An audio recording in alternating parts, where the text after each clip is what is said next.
Hello ladies and gentlemen, TX141 here, also known as Paul, bringing you another Ace in a Day gameplay for the arcade mode of War Thunder. In today's instalment I shall be reviewing the P-39N-0 Airacobra. To give you a small historical overview on the P-39N variant and the subtype we see here in War Thunder, the P-39N was the first mass-produced variant of the Bell Airacobra. With just over 2,000 of the type being produced, the P-39N was exported for service mostly on the Russian front as of November 1942.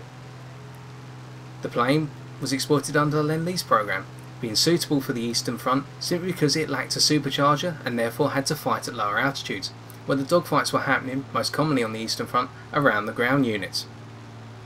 All of the N types were powered by the same Allison V1710 85E19 engine, providing 1,200 horsepower. Additionally, all the types were equipped with a 37mm M4 autocannon firing through the propeller hub, two 12.7mm Browning machine guns firing from above the prop, and four 7.7mm Browning machine guns firing from the wings, two in each wing. The N0 type we see here was the first production model of the N variant, with 500 of these being made. The plane was to see its fuel range being reduced as of the 167th production model from 120 gallons to 87 gallons in order to increase the overall efficiency of the aircraft by a lower fuel load and therefore less weight, although the pilot had the option of refitting the additional fuel cells on the battlefield where required. In the hands of capable Russian pilots, the P-39N-0 made its mark, taking the fight to Luftwaffe in both the ground attack and the aerial combat roles. It was a plane which was absolutely deadly and took the Luftwaffe by surprise by the fact the 37mm cannon could be turned on fighter and ground unit in equal measure. With that being said, how does the P-39N-0 handle in War Thunder? Well, from the outset it's a step up from the P-400. By switching out that 20mm cannon for a 37mm cannon, you already changed the whole dynamics of the plane. You can quite easily now go after enemy bombers and ground attack aircraft without resistance. Having already taken down a pair of B-25 Mitchells in formation, and we're now going to engage an SM-79 Sarajevo, we know that while the 37mm cannon has a reasonably slow muzzle velocity, it's devastating even at quite distant range if you catch your foe in the beam or in full profile. With our third shot hitting the tail of that SM-79 Sarajevo, it's now time to leave them to descend into the ground and eventually crash to make our third kill. However, in most games you will not always be able to just hunt bombers, and in this airfield domination gameplay on the map Zhengzhou, I hope to identify some of the strengths and weaknesses of the P-39N for you. We now begin to attack an enemy F4U-1A Corsair who's climbed up to our altitude. The Corsair is perhaps one of your more equal contemporaries, possessing very high speed and brilliant dive speed. As we try to engage them, they weave out our way by using a snap roll. As they climb up, we also climb up as well and loop round, simply because we've got more energy and therefore we can come round to target a lot faster than they can. They begin to level out and break into a split S dive. Unfortunately, we're not able to hit them with a 37mm cannon, and this is where the difficulty lies in the P-39N-0. Because of the change in armament, you're going to be relying on being consistent with the 37mm cannon in order to hit your target.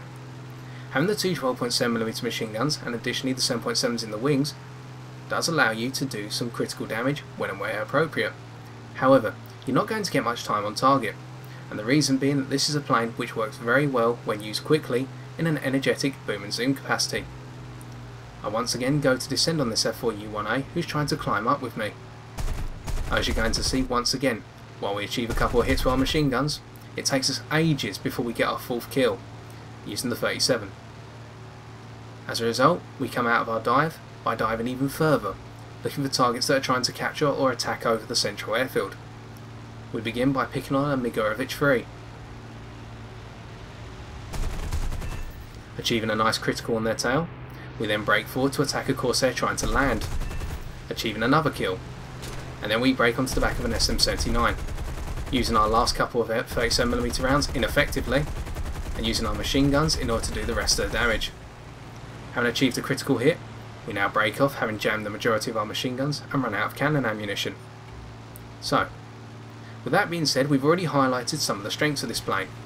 It's a very good plane at high speed, simply because the Allison engine works very well down low and can pick up speed quickly.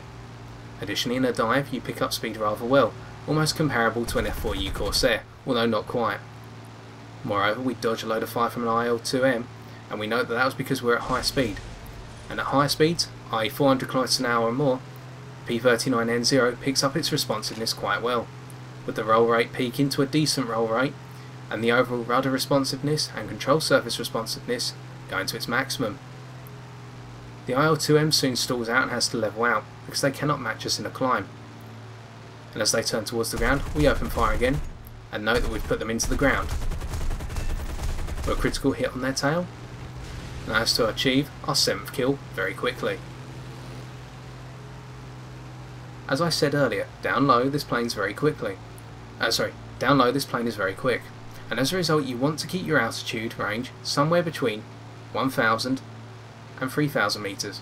Going any higher will mean that you lose the performance of your Allison engine and you become a victim to your contemporaries, especially at a battle rating of 3.7, where you can start to go up against planes such as the Messerschmitt 109 F4, planes more suited to higher altitudes.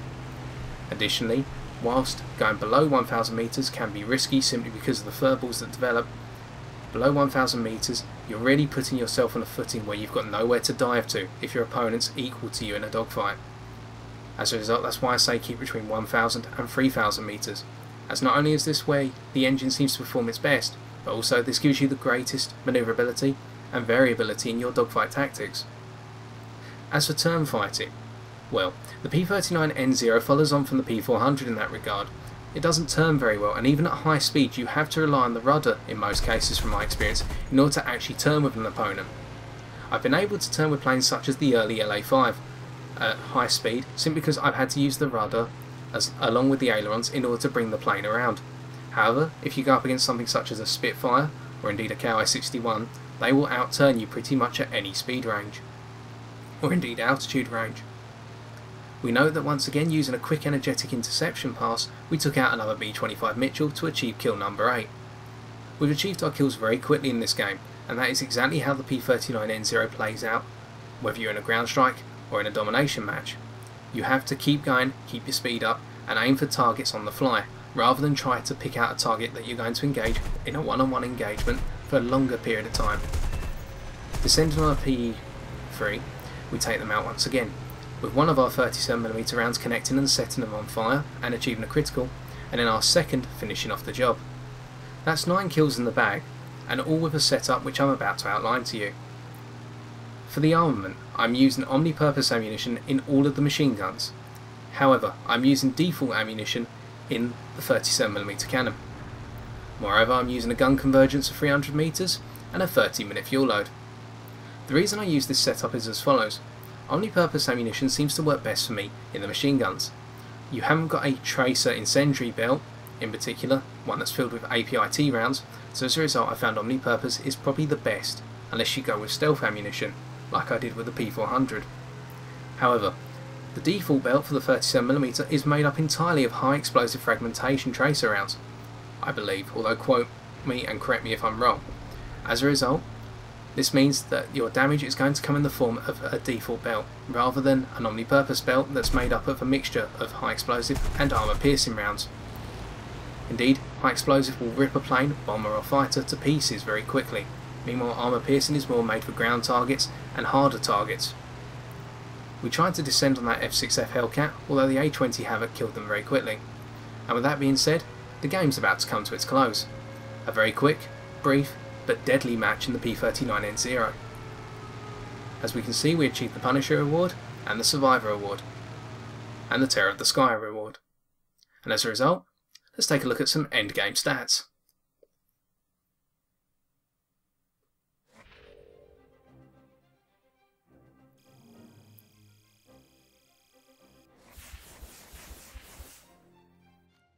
Therefore, in reflection we see that our 9 kills and 1 assist earned us 23,206 silver lines. Moreover, it obtained 1,375 research points, allowing us to add 550 of those research points towards our research on the F-82E twin Mustang. We conclude this review on the P-39N-0 Airacobra by realising that really it is an evolution of the P-400, maintaining much of the similar characteristics of high speed, high manoeuvrability at speeds between 400 and 600 km an hour, with overall control surface lockup at about 650 km an hour. Additionally, the P-39N possesses reasonable durability, although extended damage to the wings will set the plane on fire, much like the P-400, or take the wings off completely. The plane cannot turn very well, even at high speed, and as a result you will need to use your rudder and your ailerons in combination to turn with your more aggressive foes. The player who masters boom and zoom with an upgraded cannon armament to a 37mm will be able to take advantage of the fact they possess a plane which can take down fighters and bombers very quickly with one shot. Although never be afraid to use your machine guns in order to soften up your target, simply because they can prove vital in achieving that critical hit, as we saw in that SM-79, which could have flown into the ground if they had not been intercepted by friendlies. By comparison to the rest of our team, we see that we came first, by a significant margin, because we applied ourselves in a controlled Carnage role, wreaking havoc over the central airfield and taking down the enemy bombers before they could get to higher altitudes. Indeed, your role at the start of a game will evolve into a completely different role by the mid-game. Once planes start getting above 4,000 metres, well above your altitude range of 3,000 metres or lower, your Allison engine will no longer be powerful enough to control the situation, and so you will have to regress to intercepting fighters and ground attackers down low, rather than going out for the hunt on the bombers, simply because a number of your contemporaries will be able to outperform you up high. Nonetheless, if you're looking for an Airacobra which is able to wreak havoc very quickly and succinctly, the P-39N-0 Airacobra is the one for you. So I've been TX141, and if you've enjoyed this video, why not leave a like, comment or subscribe for future War Thunder videos on my channel. Until next time, ladies and gentlemen, take care and good luck in the skies!